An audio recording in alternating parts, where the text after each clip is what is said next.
So we've learned, and I think unfortunately some of you have learned this on their own skin and nerves, that chemotherapy-induced polyneuropathy, or CIP for our talk today, is probably one of the most severe and unpredictable side effects of chemotherapy. And from taking care of people with neuropathy in general, it can be quite a disabling condition, particularly the painful aspect of it, I think. I think we don't fully understand the mechanisms of why some folks develop neuropathy from chemotherapy. I think that we also have a lot of work to do to try to figure out what to do with folks that have this problem and how to help them. And we sometimes forget to pay attention to how the condition affects activities of daily living. How is it that you navigate the day, and what is it you can and cannot do, and sometimes forget to ask about that. When in fact that's a major concern. Some people say, look, I understand you can't help me with my pain, but how do I go from A to B, and how am I going to do that? And so I think we have to do a better job with that. And then I think the trick here would be to figure out what to do to prevent it. What is it that we should do moving forward to try to avoid people developing this, when they get the first round of chemotherapy? And also there are people that need a second or third round and so forth. And how is it that we minimize the risk of them, of that therapy making their neuropathy worse? I think that the other issue here is that folks that develop polyneuropathy are going to have their chemotherapy agents decreased, lower their doses, and that is a problem because obviously the survival from the cancer in question may actually be a decrease. So not being able to receive a chemotherapeutic drug that causes side effects may be a problem with survival also. So a lot of work to be done. So we talked about this a little bit. So a general organization here of the nerves, if you think this is the brain, this is the spinal cord, all nerves kind of travel out from there, and this is sort of the nerves that go to the shell. So they go out and drive function. They sort of go to the face also and take care of face muscles and sensation on the face. And this includes, eyes and ears and mouth also. And there are these autonomic nerves here that go internally. So a better sort of depiction of that would be imagining that brain and spinal cord are in the same place. And then from the spinal cord and from the brain, you have all these nerves that go out to internal organs and assure at all times normal function, or at least what we call autonomic function, so a function that is completely independent of our thinking. We almost never have to think about our gut, never have to think about our heart function, never have to think about our bladder function. We sort of know when we're supposed to do stuff because we become aware of it, but most of the time we don't think, oh gee, I have to go and control my bladder now. That almost never happens, right? Well, it turns out that these nerves can become targets of chemotherapy, and some of the neuropathies that are chemotherapy induced can affect these nerves. These nerves turn out to have a much more significant disability factor associated with them. So it's very difficult to all of a sudden regulate things like blood pressure and bladder function and bowel function. It's quite more severe of an impact. The way we think, and we've been thinking like this for a long time, so perhaps we should give it up, but the way we think about how our nervous system works is we think of a nervous impulse. So anything that affects the skin in the periphery to send an impulse up to the spinal cord, which is depicted here as just a sort of a cut through at any level pretty much. And then that information gets sort of processed here a little bit, gets sent up and down, and basically then it gets channeled back to something like muscle. So when some of you may have had that, right? So when you sit in front of your physician and we tap your knee reflex, right? So when we tap the reflex, we do this. The impulse travels up, comes back down, and then the muscle contracts, and you get a knee jerk, right? So I think that this sort of a general sort of scheme of organization is something that we use frequently as to how we talk to you and how we think about this. Neuropathies can affect this part. So it can affect this part, what we call the nerve fiber, the sensory nerve fiber, or the fiber that travels the information upward. They can affect the nerve fibers that come downward, so then there will be muscle weakness and incoordination. So either or can be affected. And some chemotherapeutic drugs affect both parts, actually. Don't worry about what's on the slide. It just illustrates one important aspect, that in a nerve fiber, I'm going to show you a picture in a little bit, there are different sizes nerve fibers. So in a nerve itself, there are different size nerve fibers. Some of them what we call large because they are bigger in diameter. Some of them are very, very small. The larger the nerve fibers, the faster they conduct electricity. These are the guys that move really quick to do things like allow you to move your muscles quick, if you lose balance, to control yourself really fast, that kind of thing. The small nerve fibers work very, very slow, and there's a reason why they work slow, because they work constantly. So you can't just use them. You use them all the time, but they don't really jump up really fast. Well, these C fibers here, the smaller nerve fibers, unfortunately are the ones that transmit pain. So they exist because pain is a very important signal for us, right? So that the way we would know something is wrong is we would feel pain in our hand, pain in our foot, pain in our stomach. We would know that that's a danger signal. And that's why we have to have pain fibers everywhere. So a nerve is sort of like an electrical cable, we think of it that way. So basically, there's a bundle of fibers here. They're all bundled up in smaller ones, and inside this nerve fiber, there's one nerve. And inside of this nerve bundle, there's one nerve coming out this way. It turns out that each nerve is made out of sort of two large components. One of them is the inside, which is the electrical wire itself. And then there's this insulation called myelin. So the insulation is almost like an electrical insulation and allows the nerve to conduct electricity in a very special way. So instead of the electrical impulse or the information traveling from the head of the nerve, which is sort of where the information comes in from other nerves, to travel all the way down to the bottom, instead of inching itself slowly through this electrical wire, it jumps from place to place. So this insulation, this myelin, allows very fast conduction of electricity. And we're built like that because it's very efficient. It works both ways. So both up and down, it works really quick. If, however, this myelin sheath is disrupted at any point, then this sort of what we call saltatory conduction, this jumping of electricity from place to place, gets disrupted. One way that chemotherapy drugs can affect nerve function is by disrupting this myelin sheath. And the better news about that is that sometimes gets regenerated. I should say most of the time it gets regenerated. So that's actually a form of neuropathy that perhaps has a better chance of recovery than actually affecting the inside of the nerve itself. Without boring you too much, just so that you understand how complex this is and why is it that we can't figure this out. So it turns out that, nerves are tricky organs. So they basically have a center someplace where is the main sort of a command center. And then there's this long conduct that goes all the way to where the information exits the nerve. And this is where it connects with other nerves, right? So the way we conduct information here is we go up and down this pathway. The way that this happens is, it turns out that we have two types of, it's almost like an elevator. We have an elevator that transmits information down, and we have an elevator system that brings the information back up. This is what we call axonal, because the sort of the electric wire inside the nerve is called an axon. Axonal transport. So you have to imagine that all the information that comes up and down has to be sort of coded by having a small piece of a protein. So the information is going to be coded in a molecule here that gets traveled up and down.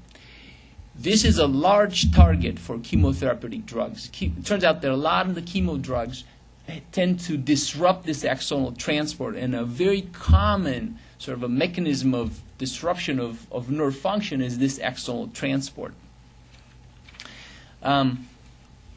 We see people that have neuropathies from other conditions, diabetes, exposure to other toxins, other inflammatory conditions, and so forth. And they sort of work approximately the same. The trick would be to identify what causes the problem and try to reverse it.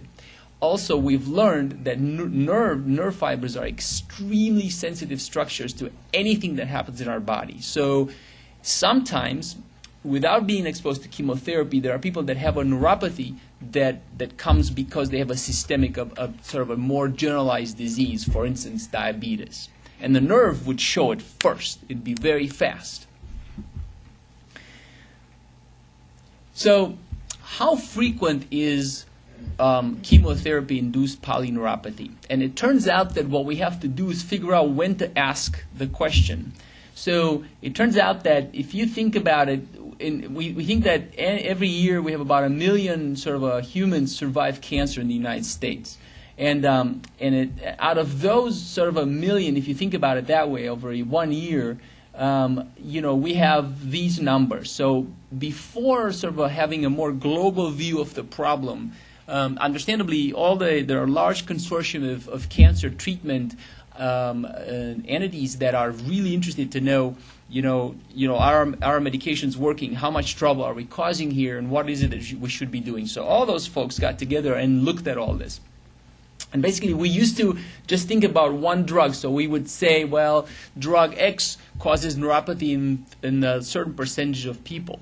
But it makes more sense to look at a larger population. So in large populations of folks, I can't turn this on all the time. Yes, I can. So in the first month, there almost 68% of people have neuropathy. And then it some people get better, and some people get a little bit better. And if you look further, we probably will find that maybe this number will get a little bit smaller. The numbers are generated from what you say. So it turns out that, this week I saw somebody who had breast cancer 95, and she had been exposed to chemotherapy. So I said, well, so do you have any, so I knew I was coming here. So I said, do you have any numbness or tingling? She says, I thought about it for a moment. She says, yeah, I have a little bit, but it used to be much worse. And now it bothers me just a little bit. And I think that's the story, is that at onset here, at the beginning, things are really rocky. And then things do get a little bit better. But they get better because I think there is no further nerve damage, and you get used to your disease, and you know what to do about it. So I think all of those sort of come together. It doesn't mean that it goes away, I don't think. The question has always been, how can we know ahead of time who's going to develop a neuropathy? How is it, since it doesn't really go away many times, and you can't really sort of make the nerves grow. They do grow back, but they don't really grow back the right way. So the question is, how can we tell? What can we do? So it turns out that the older we are, the more likely it is to get this entity. So as we get older, everything squeaks more, so I think that our nerves get slower anyway, and then we accumulate perhaps other disorders that make us more likely to have a nerve problem. And so if on top of that you happen to add chemotherapy, then it's going to be the likelihood is going to be much higher. If I happen to have a polyneuropathy from before, right? So if I have pre-existent polyneuropathy, obviously it's going to get worse. My nerves are not going to start out normal. If I have a family history of neuropathy, I'm going to be more likely genetically to develop a neuropathy if I get exposed to the same toxin as somebody who doesn't have a family history. If I have diabetes mellitus, if I smoke, if I have sort of a decreased kidney function, so my kidney is a little bit slow to work, I'm going to accumulate toxins much more in my body, so it's going to be more likely for me to get toxic on whatever is it that we put in there. And then it turns out that people that have numbness and tingling or shooting pains during the chemotherapy itself are going to announce themselves as troublemakers, which is very intuitive. The problem is who listens and who pays attention, and what is it that we do with that information. So I think that this is a very useful sort of symptom, because there are people that go through chemotherapy and have no symptoms at all of a neuropathy, but there are people that after the first or second run say, look, I've got all this tingling and numbness, and the question is, what do we do then? Are we going to stop, figure out what's going on, and then plan on further treatment, or we're going to say, look, this is your shot, you got to take it. Most people would say, sure, whatever it is. But the problem is that the symptoms that come after we do more of that are going to be quite disabling sometimes. So it's important to pay attention and try to figure out. Don't worry about, I think this is a mouthful of a lot of stuff here, but people have tried to run all sorts of genetic tests to try to understand who is more likely to develop neuropathy, and there clearly are genetic markers. It's like any medication. I'm sure you've taken medications where you've had horrendous side effects from non-chemotherapy, and you said, look, I can't take this drug. There's no way I'm going to do this. And we go, okay, well, we'll try another one. We always have another one. So you know, I think rightfully so, there are people that with the same medication will have a much more impact. They're going to have much more severe neuropathy. So people have tried to look, and we have some clues, but it's not mainstream yet, and we certainly don't test people beforehand for the likelihood of having that. Not yet that I know of. So these are sort of the, those of you who have gone through some of this will recognize some of them. So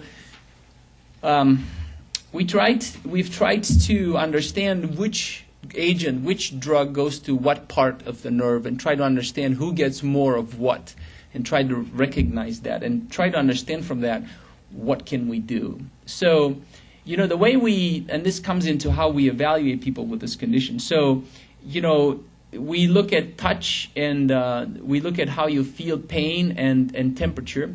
We check vibration position with a little tuning fork, and check the we move your toe up and down to try to figure out if you know where your toe is. Most of us would. People that have significant neuropathies would not be able to tell. So with eyes closed, if I move the toe up and down, you know, some folks that have this condition can't tell if it's up or down, and those folks have significant problem with their coordination or ability to walk, and we call that ataxia.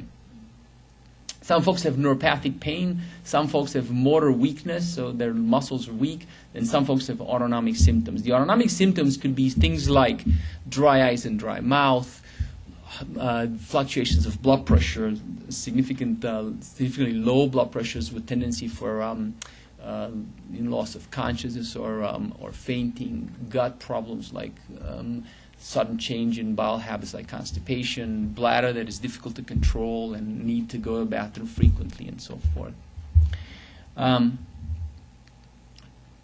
The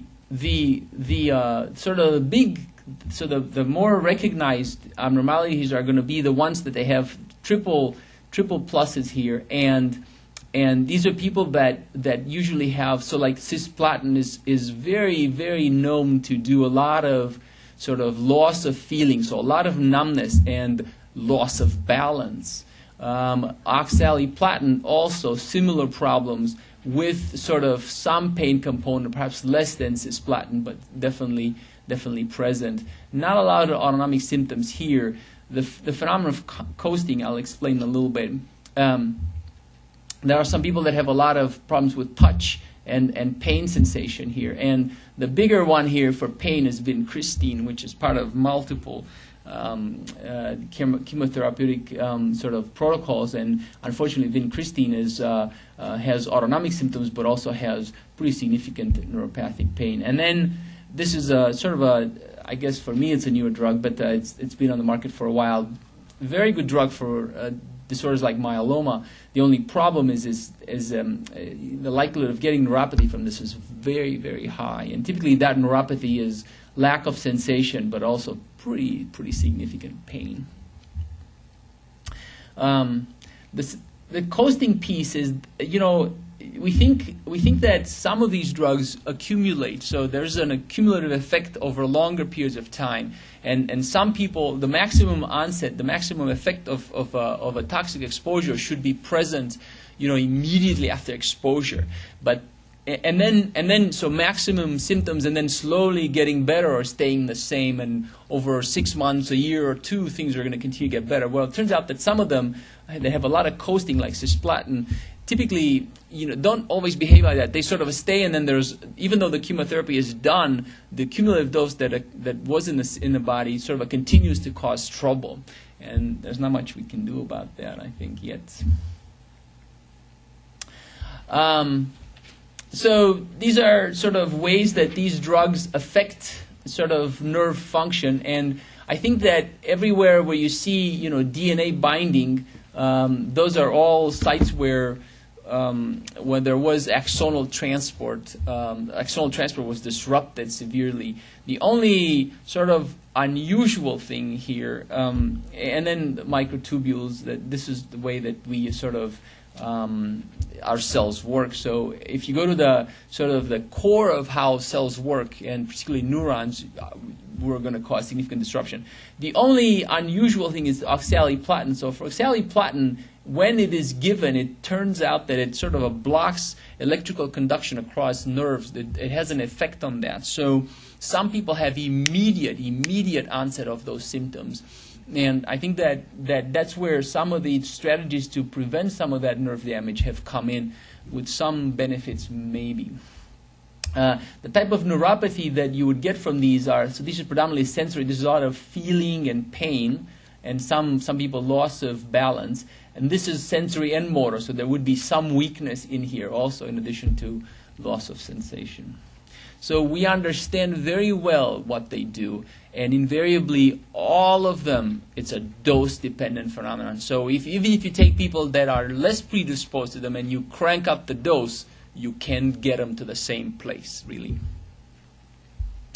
So we try to be a little bit, we try to think about what is the total dose of the medication, and what is the duration of treatment, and how many drug-free intervals are we going to have. Should we, if somebody has symptoms, slow it down and prolong the interval, sort of the drug-free interval, and wait a little bit longer? Would that give people more, would that give the nerves more chances to recover perhaps, or perhaps the toxic effect won't be so profound? The only problem with that is most protocols for cancer treatment require a certain timing, and so they'd have to break the protocol with the understanding that you would get to the same dose, but in a slower fashion, and that sometimes has to happen, really. It turns out that the oxaliplatin, the one that affected sort of electrical conduction in the nerve, so if you remember this little slide here. So oxaliplatin would do this, would probably disrupt some of this. So then when the impulse comes here, it won't go far down, and so that would translate into loss of function, right? So what people have tried to do here, and it's been around for a while, but it's still a bit controversial, is to give magnesium sulfate and calcium gluconate before the infusion and after, and you know, as you know, scientific data is very hard. Good scientific data is very difficult to come by. So we can't make up our mind, unfortunately. There are a few studies that show that there is a protective effect. There are a few studies that are in between that we're not sure about. So if you'd be to get a panel of experts up here and say, well, should we do it in everybody? I think they couldn't really agree. However, the two infusions, 1 gram of magnesium and 1 gram of calcium before and after chemotherapy, are really cheap. They don't cause side effects typically, and it probably makes sense to try to get any precaution you can before you do any of that. And perhaps in some people it will work. In some people it may not. But it's a very simple intervention, sort of. There's a newer form of this oxaliplatin called lipoplatin, which seems to have a little bit of a less toxic nerve effect, and that certainly was created to try to minimize the side effects a little bit. Vitamin E has been sort of discussed in the past for chemotherapeutic drugs, particularly cisplatin. There was a very promising study where people would get vitamin E orally, actually, before chemotherapy, during and throughout that. And in the initial data suggested that they had less neuropathy. Vitamin D works as an antioxidant, we think. Well, subsequent data didn't support that. So most people would say, you know, you could take it if you want to, but we're not sure if it's going to really, really do something. Is it going to cause harm? Probably not at those doses, and for the duration of treatment is probably not going to be an issue. So most people would take some if they have access to it. Is there a contrast between taking antioxidants during chemotherapy that some people think that it interferes with the chemotherapy itself? So that was part of looking at this, and at least for vitamin E, that seems to be, and also for mag and calcium, it seemed like it didn't really decrease the efficacy of the chemotherapeutic drug. So it's also true for the others. There's always been the worry that it may change that. It doesn't look like that's born out of what I saw, but I don't know anything. So acetyl L-carnitine is the other sort of compound here. Alpha lipoic acid is also an antioxidant. And again, usually not a lot of side effects, not a lot of cost. All of them are over the counter, and it's a reasonable thought to give one's nerves the maximum advantage possible. But it's difficult to know. It's difficult to know. It's difficult to generate numbers. Are you going to decrease your risk at all? By how much, and so forth? Tough call. Tough call. I think the best one is to pay attention to what happens during infusion, and to pay attention to total dose and the drug-free periods. I think are really, really important, because if we don't do that early, we are going to invite a more severe neuropathy. Like a good example would be bortezomib. So this is almost 2/3 of people that they take this drug develop a neuropathy. So it's a very, very neurotoxic drug, but it's a very good drug for myeloma, at least. So people say, okay, well, how do we know what to do? And basically that's what we came up. So basically a grade 1 neuropathy would be tingling, numbness, some weakness, and some loss of reflexes. So now, this is a very cruel slide, because obviously any of us that would lose this would go like, okay, there's no way I'm going to take that again, right? So we say, okay, we're not going to do anything, we're going to watch it. Grade 2 would be tingling, numbness, weakness, and loss of reflexes, and with pain. So this time it's a painful component, or there's loss of function, so trouble walking, for instance, right? So we would reduce the dose a little bit. Grade 3 would be interference with activities of daily living. So I can't hold cups, I can't wash dishes, I can't walk the bathroom, I can't take care of myself, I can't wash myself, that kind of thing. So we would stop the treatment until the symptoms resolve, and maybe if we be to start a much lower dose. Grade 4 would be a disabling.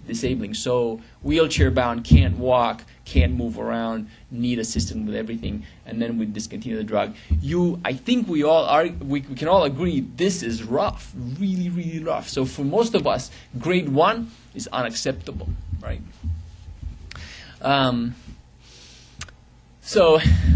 Very, very difficult decisions to make. I have to confess. So how do we look at somebody that has that? So most people with chemotherapy-induced polyneuropathy usually are cared for by usually the oncology team. So most folks in the oncology suites, somewhere between nurses, nurse practitioners, and oncologists, physicians, or medical assistants, advanced nurse practitioners and so forth, most of those folks are trained to recognize this and make decisions based on what happens. The evaluation of the severity of neuropathy many times comes from what people say, and sometimes that's faulty. So there are people that don't say a lot of things about pain and numbness, but have tremendous trouble walking and have muscle weakness, and they may undercall their symptoms, and we would not pay attention to that.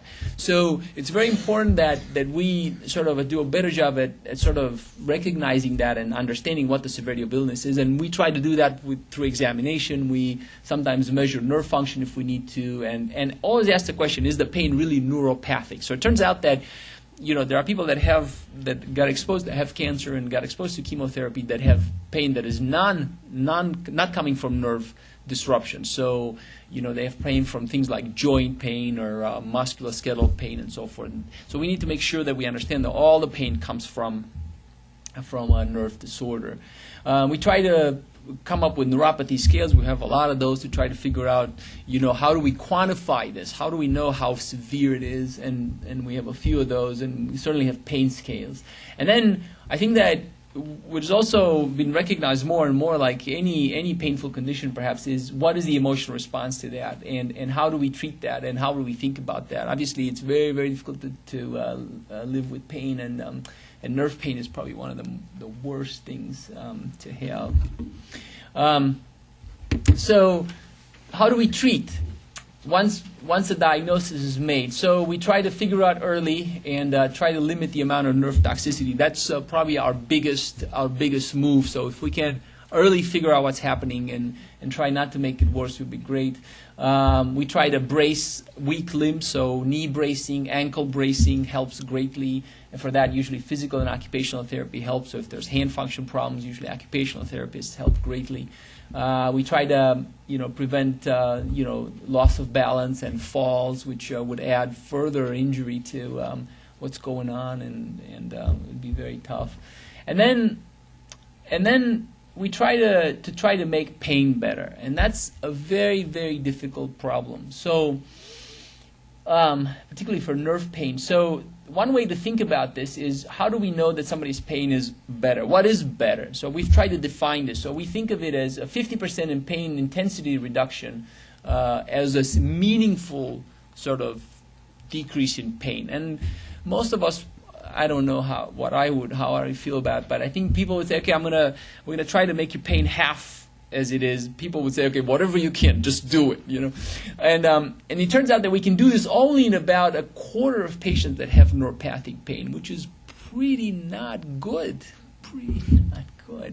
So a few examples would be, and I have to tell you, I have no allegiance to any drug company or any of these treatments, so everything's hopefully unbiased. But for you, so gabapentin is a seizure medication that was put on the market for seizures, but works in neuropathic pain. So for gabapentin, for instance, this 50% effect only occurs in 35% of people treated with this drug.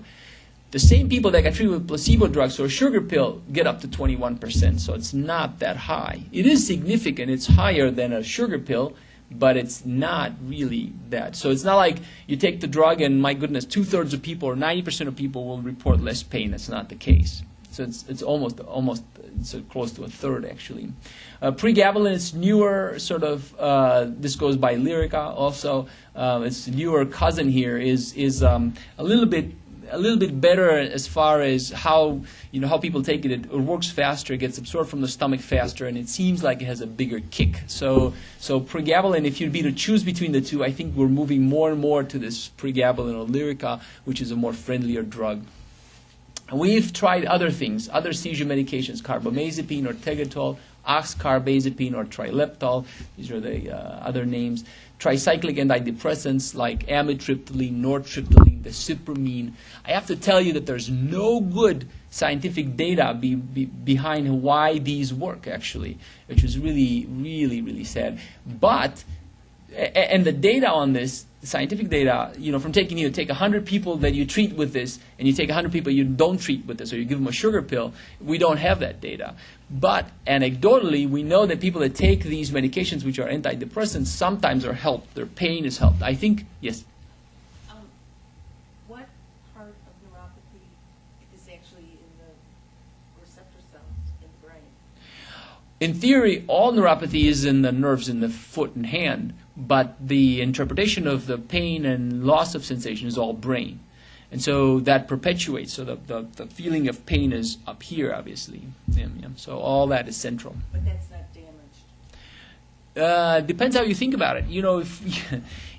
Our brain learns pretty fast. So if you keep getting the same stinging feeling from your foot, you're going to learn that. So you're going to know pain constantly. So it would be great to turn that off somehow. So that's where perhaps these guys will help a little bit. Venlafaxine, also an antidepressant, duloxetine or Cymbalta, which you see on TV all the time.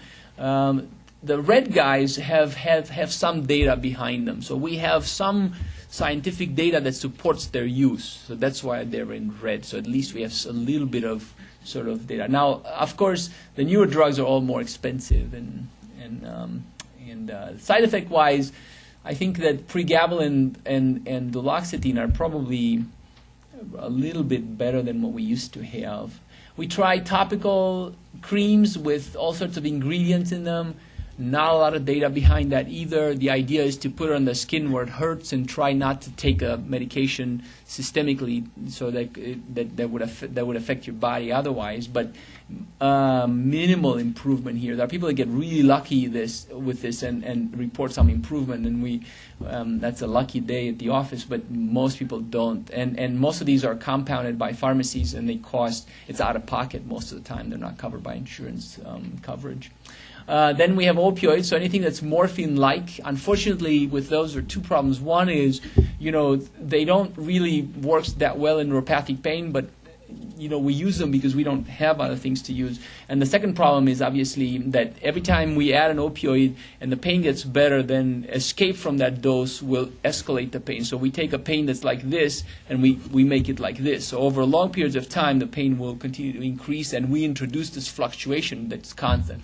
But that's the limit. That's our limit. So unfortunately, there are newer meds that are coming on, so hopefully we'll get better with that. But really, really tricky to just treat the pain with opioids. But I think most of us who, if you have significant neuropathic pain, I think most of us would say, I don't care, just give me whatever. I can't deal with that. People try acupuncture, no good data behind it, unfortunately. There are people that get lucky again, but not a lot of good data behind it. Cannabis is a newer venue now. Unfortunately, what's happening is that the growers and the industry have pushed so hard that we now we're told to give cannabis for almost anything. So it's a little tricky what's happening here. But I think that most people would take it for a compassionate use, and certainly medical marijuana, medical cannabis is going to be another frontier for pain. And a lot of people come and say, all your medications cause so many side effects. There's no way I'm going to take that. But guess what? I smoke weed, and my pain is better. I don't have that many side effects, and I have no comments. So I recognize the fact that, obviously we have pretty significant limitations, but so if you feel that that helps, then certainly it's not a bad idea. So cost is always an issue. Just put up here for the 3 drugs that we have some data behind. So more than half of people have one side effect. About 11% withdraw from treatment because of side effects. Most frequently is dizziness, sleepiness, and some people have leg swelling and then have some trouble walking. For pregabalin, again, sleepiness is a big one, and dizziness. And then about a third stop the treatment because of side effects. For duloxetine or Cymbalta, I think less stopping of medication, so that seems to work better, but a lot of nausea, dry mouth, dizziness, and sleepiness, some fatigue, increased constipation, and some decreased sweating, so a lot of more dryness than you would get from the other 2. And we sometimes use them, you would combine them, so use a little bit of this with a little bit of that and see if that sort of lends itself to better symptoms. And then just to tell you, so I work for North Shore, and what we're trying to do is, as you know, you probably sit in front of your doctor, and you talk over there, and I'm here with my computer and do that. And so what we're trying to do is use our electronic record to capture data at the point of contact. So the way that research studies are done is you'd come in, we'd fill out paperwork, and then we'd try to figure out what are your risk factors, what medications you got exposed to, what drugs did you try, which worked, which didn't, for how long, what are we supposed to do with the next guy that comes in, right? So what we're trying to do with our medical record, electronic medical record at North Shore, is to try when you come in, we get all that from you right when we talk to you. So we're going to be able to have that information for hundreds and thousands of people and match that with blood draw that perhaps we can look at genetic markers and try to figure out what to do for the next 10, 15, 30 patients that have exactly the same problem. Are we going to pick drug A, B, or C? And we're going to pick that depending on what we think worked for the others, because you're going to come in and tell us all that. So we do that live. Right? Hopefully that will allow us to get more information and actually understand what happens and treat this better. That's all I have. Thank you.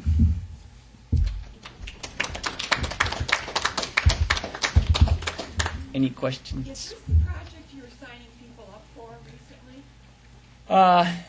The donor project is it goes for, so we have it for other things like Alzheimer's disease and then stroke, migraine, and so forth. But for neuropathy, we're building it now. So hopefully in the next few months. So that's specifically neuropathy. That's going to be specifically neuropathy, correct? Yes. Is there anything for numbness? No. Outside of, so if it's just pure loss of sensation, it's usually going to be time and learning how to move and use the limb with the numbness in it. Like the TENS, electrical nerve stimulation. Sorry, I forgot. So yeah, there are people that find that useful. It's definitely non-toxic, so it's probably not that expensive. So it's definitely worth trying. Yes. And the length of timeline for recovery, like is it anywhere up until years that it could change? Yes. So I think a year or two would be conceivable to continue to wait for improvement. Yes. What did she just say? You commented it was cheap or whatever? A TENS. It's a stimulation. A TENS unit. TENS? TENS. Yes. TENS unit. Acupuncture may also help with the numbness, actually. Yes. With what you have said, I went through all this, and after this time, this is my third year post-chemotherapy. Nothing has helped. Is there any other thing that you would suggest? Painful. Yes, the tingling, sometimes you feel that electrical Shock. static that you have on your feet, and then mine are just on the very toes and the half, not even on the toe, just at the very top. I went through, you told me acupuncture, I went for acupuncture for 16 months. Amazing. Didn't work. Once a week, 16 months. So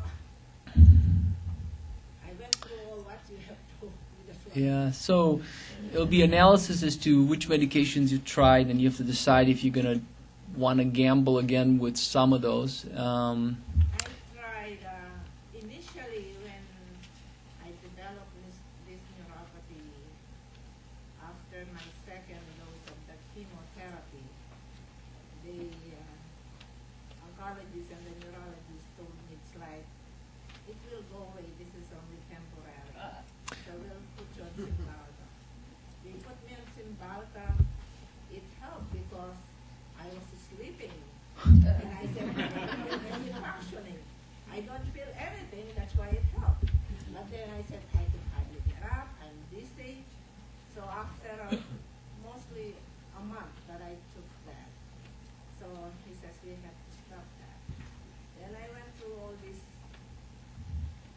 Elavil, all these antidepressants, all this Cymbalta, and say, Lyrica, all things after this time, and then the Neurontin, the only thing that I am still taking the Neurontin right now is just to give me some pill, like to help me sleep, not to totally, the pain is still there. From the time you go to bed to the time you get up, it's still there. So the other thought was, and I forgot to put it up here, is there's a drug that was used maybe 30 years ago for reversal of morphine overdoses called naltrexone. It turns out that we used to give it to people like 50, 100 milligrams to reverse morphine overdoses. But if you use it in low doses, like 2 milligrams to 4 milligrams a day, it seems to help pain very well and has almost no side effects. It's not going to be a big game changer, but it may help greatly. You'd have to find somebody to prescribe it and compound it for you. Usually there are a few pharmacies that compound. I think there's one in Northbrook, actually. Is it Dundee Pharmacy, I think, that compounds? You may want to look into that a little bit if you're willing to try something else. Yeah, because they gave me this compound ointment. Yeah, those almost never work. Yeah, it's like I tried it 3 months and it's $90. Yeah. It didn't work at all. So, yes, sorry. I only have pain in cold and heat. Is there any damage I'm going to get from that? Exposure? Not really, but it's quite What she said. Yeah, so she has pain induced by extreme cold and heat. So that suggests that the nerve fibers that transmit that modality have been affected. So, you're not going to, if you expose yourself, it shouldn't, but you're going to have more symptoms, so that's going to be sometimes unbearable. But it shouldn't be ongoing damage if you expose yourself to cold temperatures. Just curious if the majority of the people here with the neuropathy have more problems at night than during the day? Almost all. Almost all. I decided the other day it's because it's worse when I'm horizontal than when Yes. I'm vertical. Yes. Nice job, but no. So, but it's good to try to figure it out. So we don't know. But what we think is happening is that you probably have symptoms during the day too, except that, your perception mechanism is how you think about it, how you become aware of it is turned off by what happens around you. So typically when you cool off and everything's quiet, that's when all of a sudden it comes to your consciousness. You're like, oh, not again, here it comes.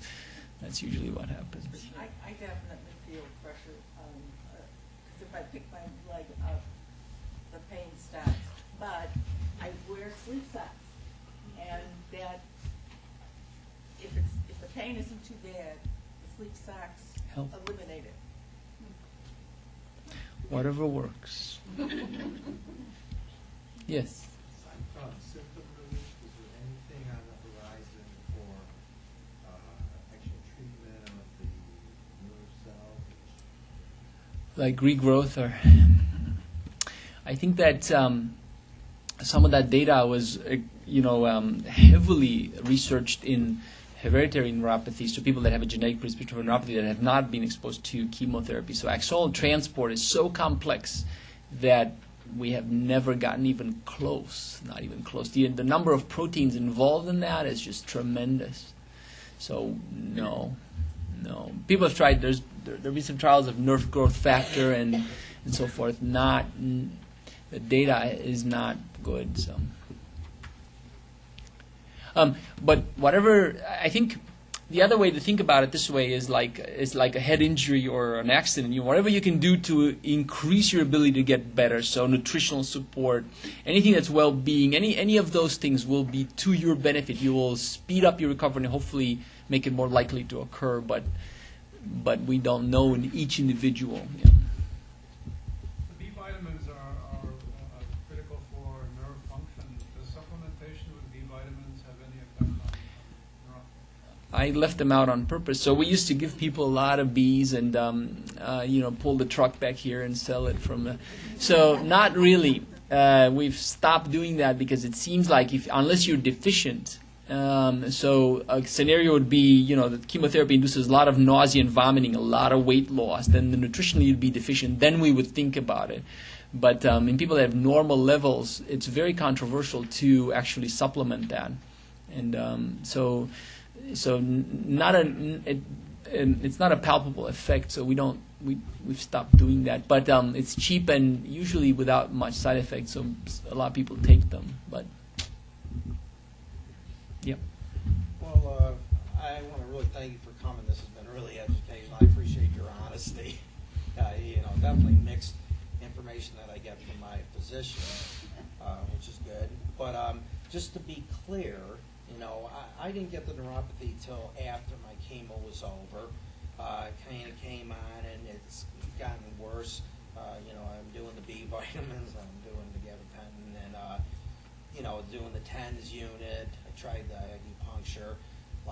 Still kind of disturbing to me that my doctor just said to do all these things, to give it time, and he believes like it will go away. So what I'm hearing, is that's not the case. And, I'm a musician. It's really bugged my hands, and I'm a painter as well, artist painting and house painting. So I've tried to go, back to work and, a side job just to see if I can, hold a brush or be on a step ladder. And it's not happening. And I'm thinking I have good news as far as the cancer goes. And what do I do with the rest of my life? So, nice to know. yeah. So I think that the way we pick things and try that, so it's more of a delusion. I mean, we all hope that everybody's going to get better, but the truth is that that's not really what happens. I think that your experience that symptoms came after you were done, that's a cumulative effect, that coasting piece, and then that sort of comes in. I think, though, most of the time what happens, most people, I think that we learn the symptoms so much and learn to live with that, and our brain gets used to it so much that we basically stop talking about it and then don't mention it anymore and adjust to it more. So I hope you just need a little bit more time and you'll be able to return at least to your music.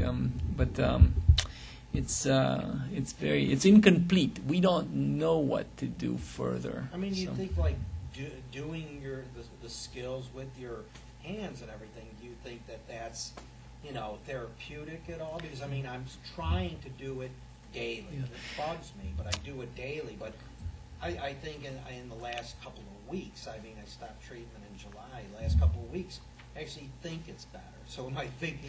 No, it should slowly. So I think as you recover nerve function, your nerves do grow back.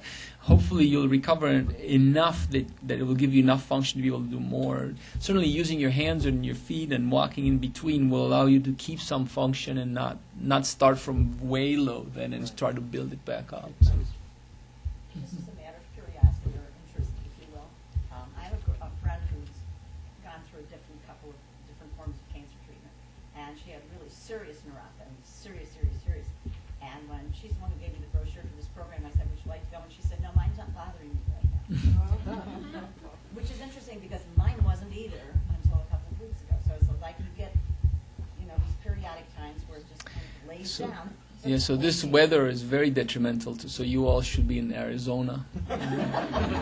Very detrimental, very detrimental. No snow shoveling from here on out. No.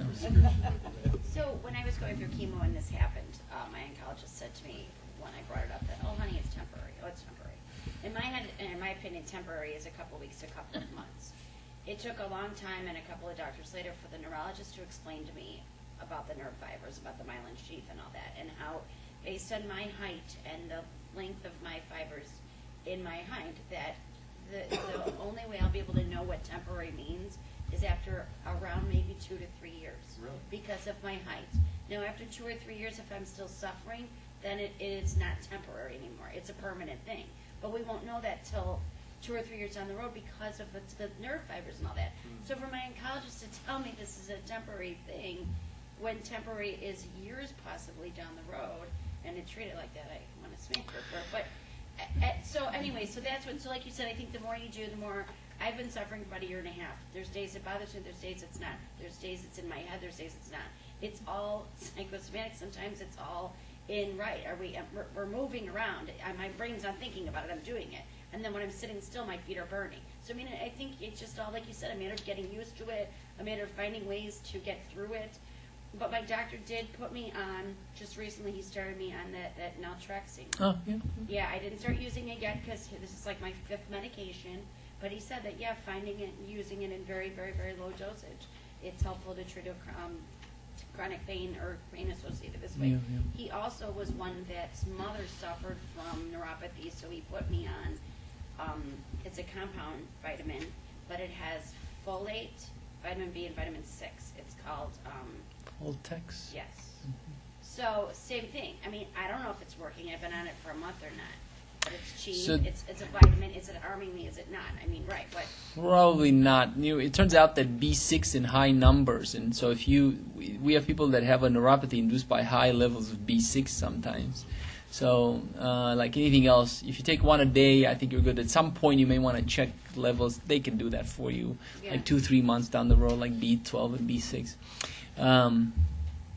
I think, yeah. So your body size and all that stuff probably has to do with the way they calculated body surface and how that dose was created. That's probably what they were getting at. So, yes. The vitamins that you listed under prevention of neuropathy, will they help if you already have neuropathy?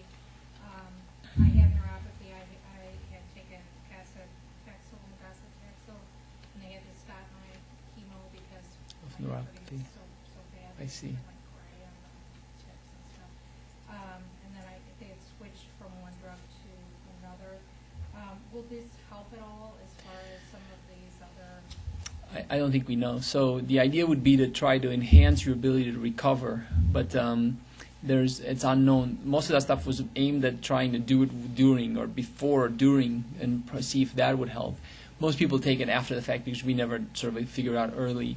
Unknown. So it's cost and side effects that drives that. Do you think that it could, I am taking gabapentin now. Yes. Too, but is there anything else that's more natural in these vitamins that could help? I think you may want to think about at least one of those antioxidants and add it to your medication. And yeah. What I left out of the gabapentin and all those 3 drugs is weight gain, so you have to watch out for that. Yes. The other evening, I was talking with a woman who has neuropathy from diabetes, and she said the best thing for her is her husband rubbing her feet at night. Unfortunately, my husband doesn't hear anymore, but yeah, it does work. It really does, and I find it also getting my shoes off sooner at night. Just loosening up and not having tight things on Tight your feet. shoes, yeah. You know, the other comment was that a lot of the medications that we use were extrapolated from other types of neuropathy, like diabetic neuropathy. And it turns out that they don't really work as well in chemotherapy-induced neuropathy. They don't. So it's a different disease. So I do want to add, if your husband and your wife will not massage your feet, we do have reflexology No. procedure. That is massage with the hands and feet. House calls. Now we'll be booked. Yes. One night I was struggling for relief and looking through the medicine cabinet and came across some extra strength Tylenol PM. And for me, that works better than the opioids. Is that wishful thinking? Is it? No, it's great. It's a lucky shot. It's good. It's great. And I think that the PM piece probably allows your brain to sort of turn off, so that helps also. Yeah, but it's particularly bad within a half hour's sleep. Good. Yes. So are you saying that most of drugs that you were get up there for the treatment of CIP, most of those were developed from diabetes? Yes, other neuropathies, right. So we just sort of say, oh, well, this works a little bit. Okay, let's do it here. Well, then people said, okay, well, let's really look at this entity and see if it, and turns out there's not enough data to support their use, actually. So outside of those 3, there isn't really good data on all the others, actually. We use them because we keep switching to try to help. But yeah, I think that it would be fair to say at the front, look, we're not sure which one's going to work. These are all the side effects. Pick and go from there, as opposed to, oh, you got to take this because that kind of thing. Sorry. So is there advances in the treatment of diabetic neuropathy? Which apparently is driving treatments for CIP. Is that what you're saying? Yeah, so I think that because of the sheer higher numbers of folks that have diabetes and have neuropathy, there's been a lot more interest there, and I think we've gotten better. So, for instance, Cymbalta or duloxetine for diabetic neuropathy, many times, more than half of the people that take it are going to feel a lot better on it, a lot better. And I think that that together with better control of the diabetes and doing a few other things, I think are definitely very beneficial, very beneficial. Do one more. Yes. On your list here of treatment of CIP, you have tricyclic antidepressants. How about other types of antidepressants like SSRIs? They don't really work. SSRIs don't really work. They only help, the emotional component of dealing with the problem, which sometimes is enough for folks. They'll say, okay, if I can deal with it, I'll do. So, but it doesn't really help the painful component we think.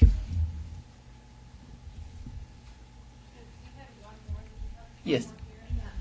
I finished treatment about 3 years ago too, but at the time I was participating in the initial part of a study, and they did electrical study on my sensations, and she said, well, it's not large fibers with you, it's small fibers, but she never explained what the significance of that was.